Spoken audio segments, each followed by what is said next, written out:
বোম্বাই থেকে এক পার্সি যুবক সোহরাব মোদি মাতৃদর্শনে আসেন। স্বামীজির কিছু গ্রন্থাদি পাঠ করে তার মধ্যে অধ্যাত্ম দর্শন বিষয়ে আগ্রহ জাগে।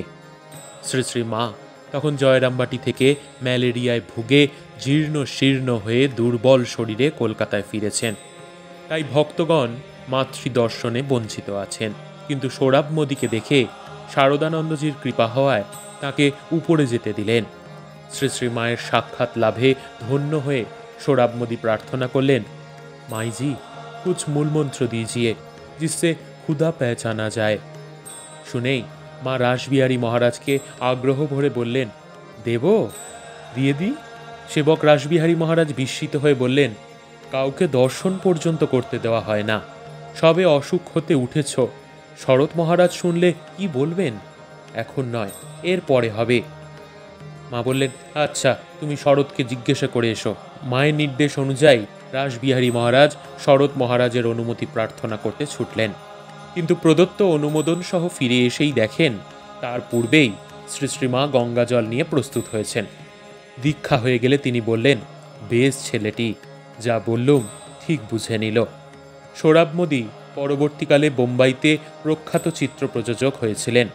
চোখের ছানি অপারেশনের জন্য বৃদ্ধ বয়সে তিনি বোম্বাইয়ের রামকৃষ্ণ মিশনের হাসপাতালে ভর্তি হন।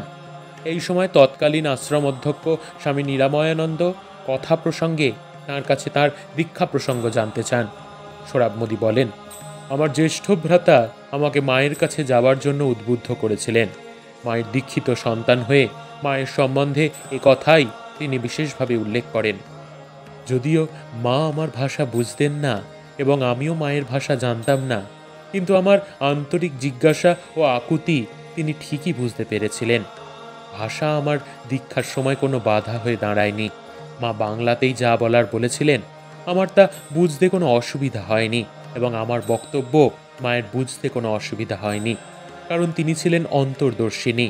আর তার ভালোবাসার কথাই বা কী বলবো।